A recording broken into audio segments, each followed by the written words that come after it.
Good afternoon.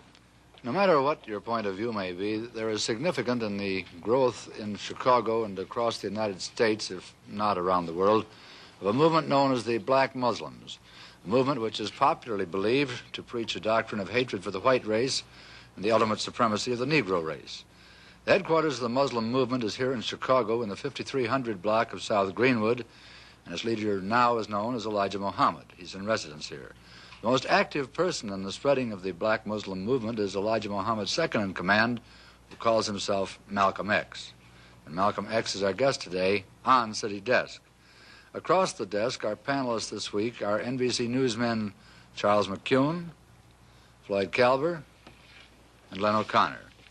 And Mr. X, may I begin by asking you, if you will please, outline for us the platform and policies of the Muslim organization. Well, the platform that the Honorable Elijah Muhammad, our religious leader, stands upon is the platform of complete freedom, justice, and equality for the 20 million black people, or so-called Negroes here in America.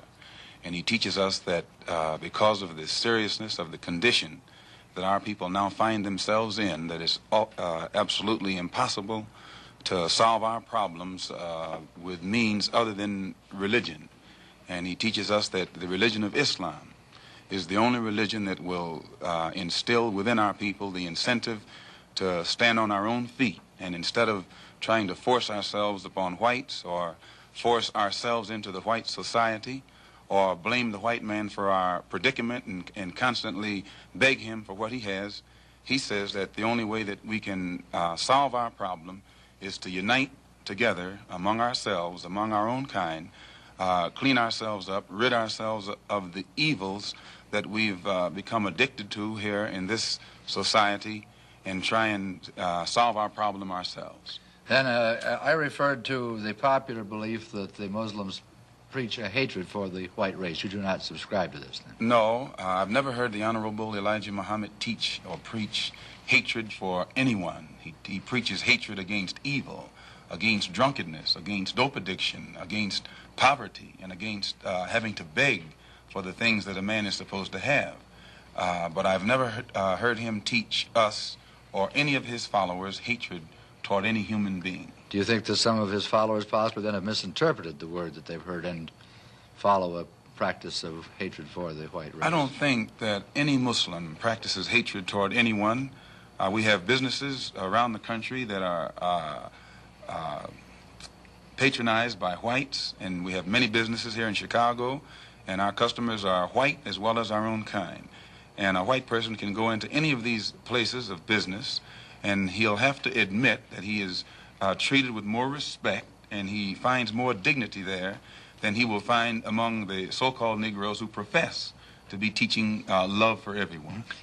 Twice you've referred to the Negroes, the so-called Negroes. You find some fault with this description, yes. I gather. Mr. Muhammad teaches us that Negro is a term that was applied to us during slavery by the slave master. And right today, it's a term that is used only to point out the descendant of slaves. It's never used for black people, period. Africans can come to this country. They aren't called Negroes. And if they are called Negroes, they resent it. So if Negro meant black, as we've been taught, it would be a term that would be applicable to or pliable to everyone. But he says that it is something that means a slave, or something who is, it means something that has been left out of society, politically, economically, educationally, and otherwise. You don't think of it as an anthropological term? Definitely. It's not an anthropological term. It's a slave term. And it was a term that was invented in America and was used by the slave makers, slave traders, and slave masters, and attached to the property or the chattel or merchandise that our people represented in that particular day. Mr. O'Connor. What is your real name? Malcolm X. Is that your legal name? As far as I'm concerned, it's my legal name. Have you been to court to establish that I didn't have to go to court to be called Murphy or Jones or Smith. Excuse me for answering you this way. That's all right. If a Chinese person were to say his name was Patrick Murphy, you would look at him like he's insane, because Murphy is an Irish name, a European name, or the name that has a Caucasian or white background. And a yellow person, Chinese is a yellow man, and he has nothing to do or no connection whatsoever with the name Murphy. And if it doesn't look proper for a person who is yellow or Chinese to be walking around named Murphy or Jones or Johnson or Bunch or Powell, I think it would be just as improper for a black person or the so-called Negro in this country, as we're taught by the Honorable Elijah Muhammad, to walk around with these names. And therefore, he teaches us that during slavery, the same slave master who owned us put his last name on us to denote that we were his property. So that when you see a Negro today who's named Johnson, if you go back in his history, you'll find that he was once his grandfather, or one of his forefathers was owned by a white man who was named Johnson. If his name is Bunch, his grandfather was owned by a white man that was named Bunch. Would you mind telling me what your father's last name was? My father didn't know his last name. My father got his last name from his grandfather, and his grandfather got it from his grandfather, who got it from the slave master. The real names of our people were destroyed during slavery. Was there any line, any point in the genealogy of your family when you did have to use the last name, and if so, what was it? The last name of my forefathers was taken from them when they were brought to America and made slaves. And then the name of the slave master was given, which we refuse. We reject that name today. You mean you won't even tell me what your father's supposed last name was or gifted last name was? I never acknowledge it whatsoever. Let me ask you about the status of Elijah Muhammad. First of all, is he ill? I spoke to him today. He is in better health than he has been. He's suffering from asthmatic bronchitis. Is that why he didn't attend your rally on last Tuesday? Yeah, the only reason that he didn't attend was his ill condition, and the weather here, especially on that particular day, was of such nature that it would have been almost insane for him to come. Well, now, did you hold that meeting last Tuesday because it coincided with the general election, the primary election? I think if you study the history of Mr. Muhammad's work and religious work in this country, we've had our convention on February the 26th every year for, I think, the past 33 years.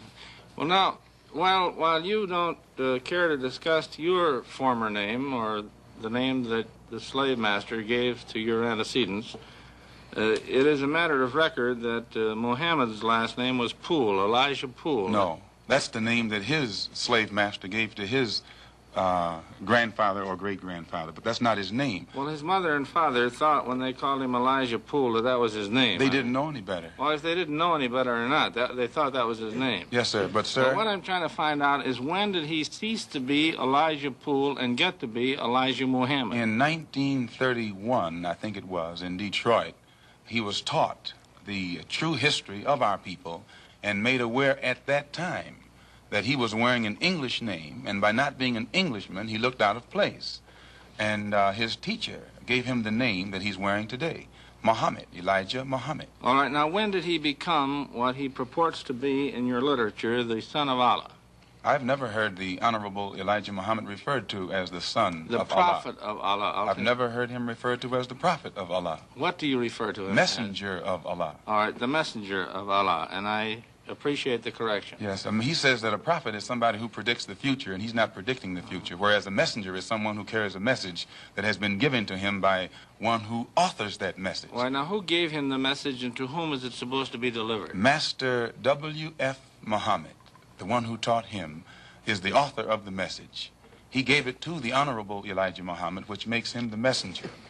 And he's to deliver that message of truth and righteousness to the 20 million American so-called Negroes, which means he's to teach us the truth, which will awaken us, and then show us how to live a life of righteousness, which will automatically qualify us for recognition as human beings by all other righteous human beings here on this earth. Well, now, one other question. With reference to what Mr. Hurlbut asked you a little bit ago, you took a very moderate position of wanting independence without having any hatred for the whites.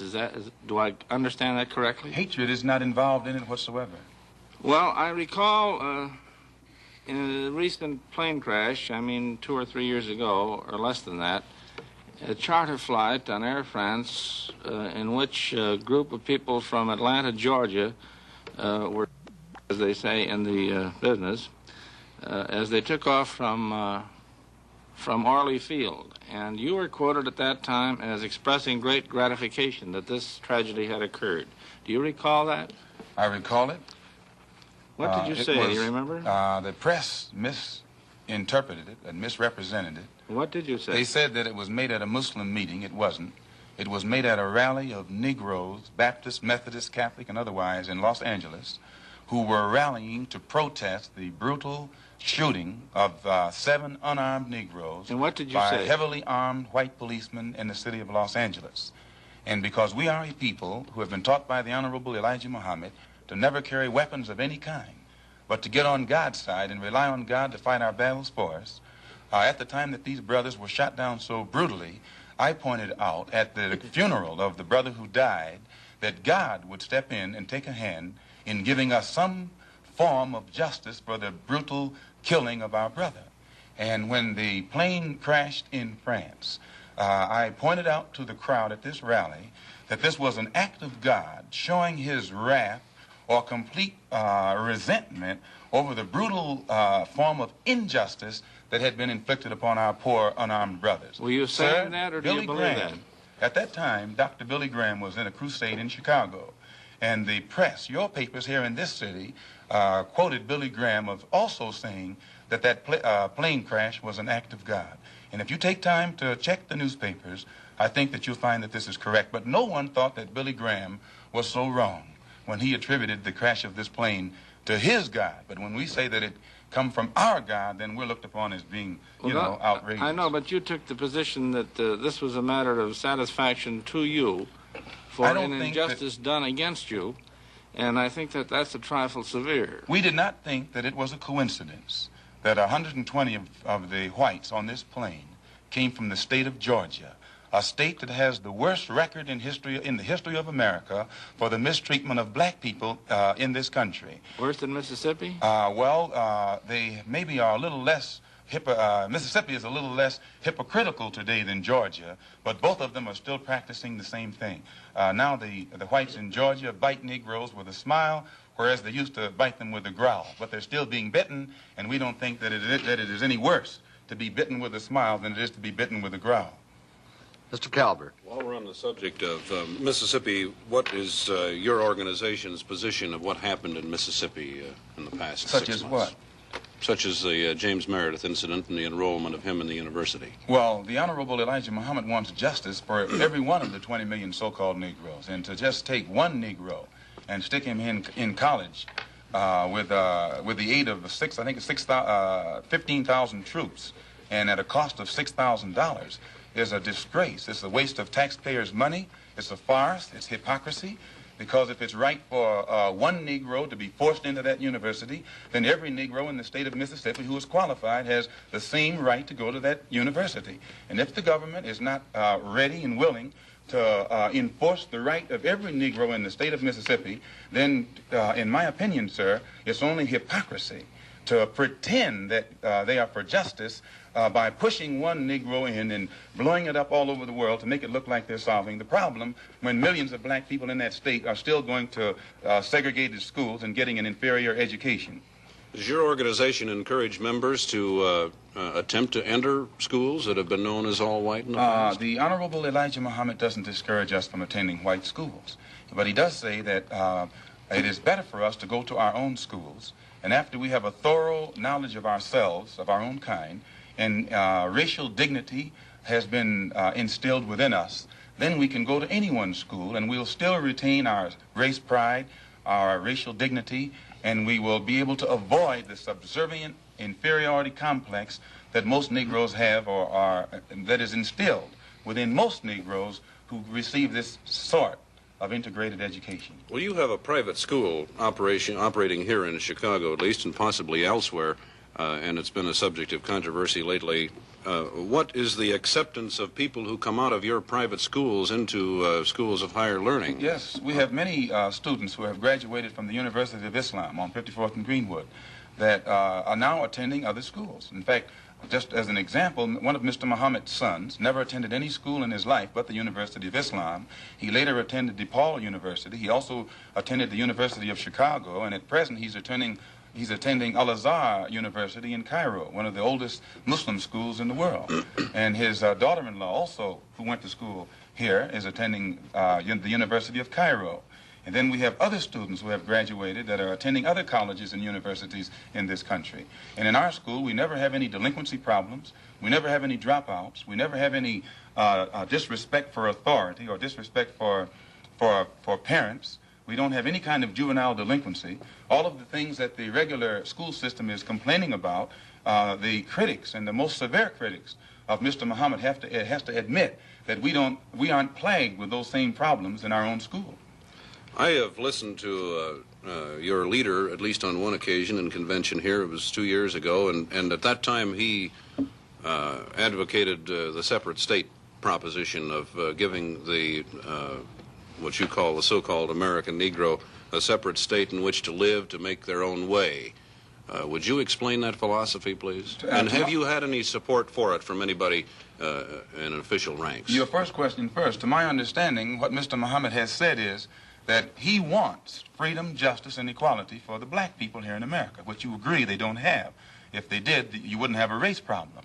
And he says, if America cannot bring about freedom, justice, and equality for our people in this country, then America should allow us to leave. If we can't get along together, we should be allowed to depart and go someplace where we can set up housekeeping for ourselves. Then he says, if America doesn't want us to go back home among our own people, and at the same time they want to keep us here, since we can't stay here and get along together in peace, he says what America should do is separate part of the country and give us a section where we can live, and give us everything we need to get our particular section functioning independently, support us for 25 years until we are able to function independently in a society of our own, and in this way the problem will be solved. Mr. McCuen. You say there's no juvenile delinquency. What is the discipline that you number one, excuse me, practice? Sir. One of the first things that Mr. Muhammad teaches is you have to set an example if you want others to do right. And he teaches the grown-up Muslims to live a highly disciplined and a highly moral life of high morals. And by the parents displaying the highest of morals in front of the children at all times, automatically this sets a pattern or an example for the children. And in our schools, our children, the emphasis is placed upon the recognition of authority. And by the children recognizing authority and respecting authority, it's easy for anyone who is in authority to teach the child and discipline the child and make the child aware of the importance of living a life in accord with the law even after he grows up.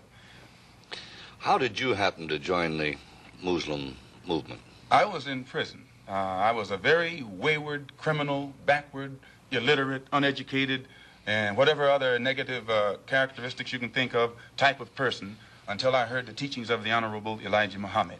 And because of the impact that it had upon me in giving me a desire to reform myself and rehabilitate myself for the first time in my life, and also being able to see the effect that it had upon others, this is what made me accept it. And plus, prior to hearing what he teaches, I had no interest whatsoever in anything serious or any kind of educational pursuits. And I noticed that after being exposed to the religious teachings of the Honorable Elijah Muhammad, immediately it instilled within me such a high degree of racial pride and racial dignity that I wanted to be somebody, and I realized that I couldn't be anybody by begging the white man for what he had, but that I had to get out here and try and do something for myself or make something out of myself.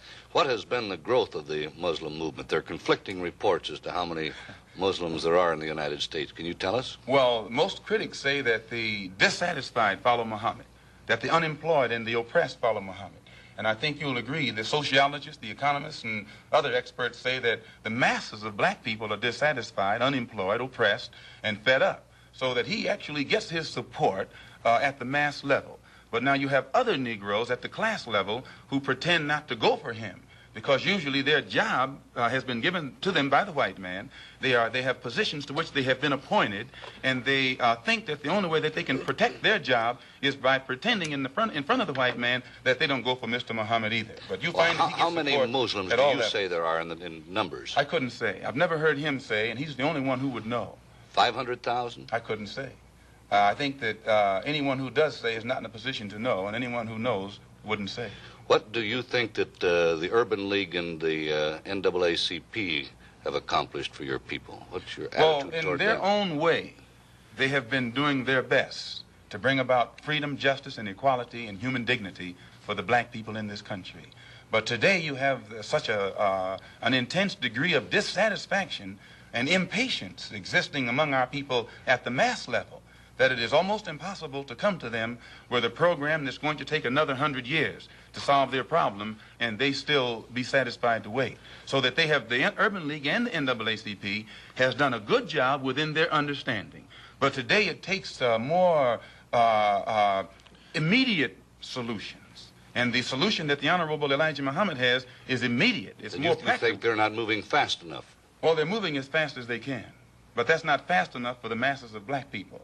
If a person is sitting on a warm stove and you get ready to let him up, no matter how slow you are, he has patience because it's only warm. But the masses of black people who are sitting on a hot stove, they're impatient.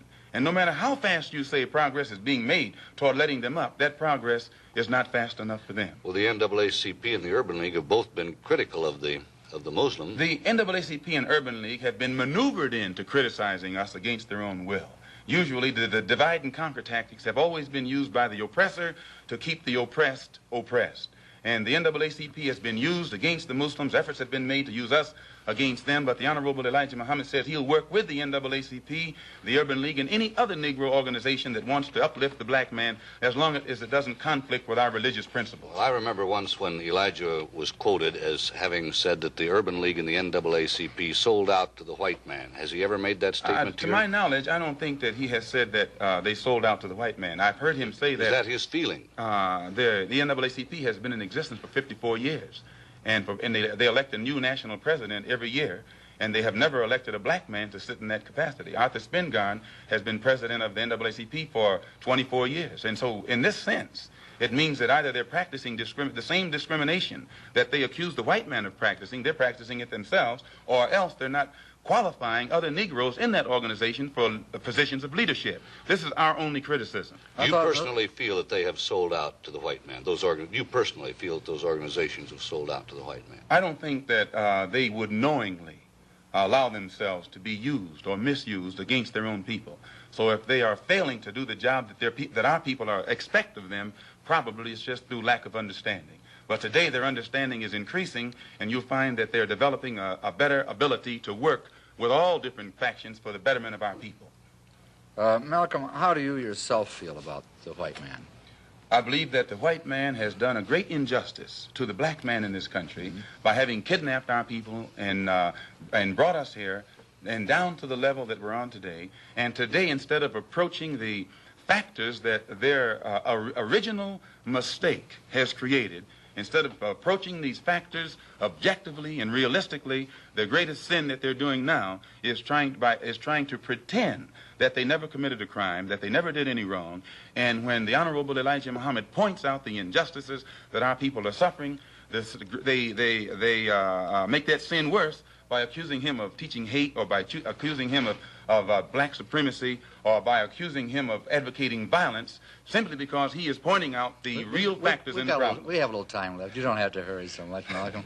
You were born in Omaha, is that right? Yes, sir. And your family left Omaha when you were, what, 1 year old? I imagine about a year old. And why did they leave Omaha? Well, to my understanding, the Ku Klux Klan burned down one of their homes in Omaha. This made your family feel very unhappy, I'm sure. Well, insecure, if not unhappy. So you must have a somewhat prejudiced point of view, a personally prejudiced point of view. In other words, you cannot look at this in a broad, academic sort of way, really. I think that's incorrect, because despite the fact that that happened in Omaha, and then when we moved to Lansing, Michigan, our home was burned down again. In fact, my father was killed by the Ku Klux Klan.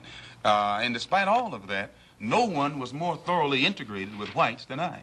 No one has lived more so in the society of whites than I. And it was only until I became a Muslim that I ceased living in the society of whites. You say you were thoroughly integrated with the whites, Malcolm. Yes. Do you have white people in your family background? Definitely. Most Negroes in this country have whites in their family background. How are you going to differentiate between the white blood that's in you and the Negro blood that's in you? And you don't mind my using the term Negro because you use this yourself. I use it interchangeably. I know you do. Why do you do that? Well, I use it if it fits the purpose to use it, but I use it against my will. But you used it voluntarily in describing the incident in Los Angeles. Still, I use it against my will. I guess the teachings were weren't thoroughly inculcated. No, but when I say to you that the cops in Los Angeles shot down 7 unarmed Negroes, every Negro in the audience knows what I'm talking about. But when I say that they shot 7 Muslims, then a lot of the Negroes don't realize I that suppose they're you still said talking 7 about colored Negroes. people because you say you used the term colored people. If you said... I don't think I shot used the 7 word colored on this program. Yes, you did. You did when we started. Not colored. I think so. Black people, I'm sorry. You did Black. say black. Well, we can use black, and that fits everybody. Okay. But, sir, the black... Now, let me get back to another point that you made. You said that you go back home. Now, what do you mean by back home? I've only heard the Honorable Elijah Muhammad say, back among our own people. From You whence said back home. You don't mind my saying Right, back home. But by that he means... Do you mean back into the roots of Islam, or do you mean back to Africa? Back home. And Africa. by back home he means back into our original civilization. And if you study history, the Islamic culture existed in West Africa, But your Central family Africa. didn't come from an Islamic background originally, did it? I mean, you came from the proud tribes of Africa, which is I think you'll certainly have a find, pride- sir, that one of proud background. the Islamic culture I which agree, there is. existed a lot of- widely in Africa, Central Africa, I agree, West Africa. I agree. I've met many people in there. Mr. O'Connor. With regard to that tragedy out there in Los Angeles, I myself refer to it when it happened as the tragic police action, so I am not totally biased. Thank you, sir. Coming from Muhammad Speaks, which is the publication of your cult or your religion, Elijah Muhammad referred to the policemen out there, the white policemen, as devils. He said, "There is no justice here for us black people. There is no future for us nor our children in civilized America." Doesn't that imply that you're going to get out, or that's his wish that you get out? If he referred to those policemen out there as devils, who were heavily armed and knew that the Negroes whom they were shooting down in cold blood were not heavily armed, I don't think that those policemen themselves would deny that they're devils, nor would any Negro who witnessed such a deed deny that they are devils. Well, about the other part of it, there's no justice here for us black people. There is no future for us nor our children in civilized America. And I didn't make that up. He said it in his own And he's correct publication. in what he says, sir. Well, what does it mean? Does it mean you're going to get out, or It what? means the same thing that Attorney General Robert Kennedy means when he says that the #1 domestic problem in America is the race problem, that it is almost impossible to solve it. It's almost impossible to give justice to Negroes. One brief thing further. I read also in Muhammad Speaks a quotation that Elijah Muhammad is the only person on earth who is on personal speaking terms with God. Do you believe that? Definitely. You do? We're Definitely. going to have to leave it at that. And Malcolm, I'm sure he's done a good job in rehabilitating you. It was a pleasure to have you on City Desk. I'm in Chicago for the next 3 weeks at the local mosque at 54th and Greenwood for a special lecture series.